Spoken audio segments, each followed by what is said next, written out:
Неодамна сите европски институции сватија дека има проблеми на Западниот Балкан и дека Европската Унија има свој удел во овие проблеми. Во многу случаи го изгубивме кредибилитетот и ако не сакаме уште повеќе да го загубиме, сигурен сум дека ние во Европската Унија, Парламентот, Советот, Европската комисија треба да бидеме поактивни, вели европскиот пратеник Кукан во интервју за Нова ТВ во врска со целите на самитот Западен Балкан ЕУ што почнува денеска во Трст.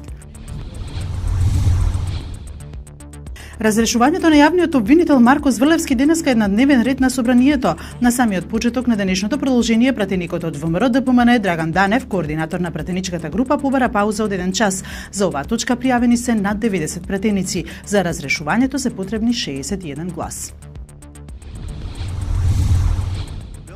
Американскиот претседател Доналд Трамп застана во одбрана на синот Трамп јуниор во аферата околу можно руско вмешување во американската претседателска кампања. Мојот син е личност со големи квалитети и јас ја поздравувам неговата транспарентност, се вели во соопштенијето од Белата куќа, откако Трамп јуниор ги објави имејл пораките со комуникацијата со руската адвокатка Веселинскаја.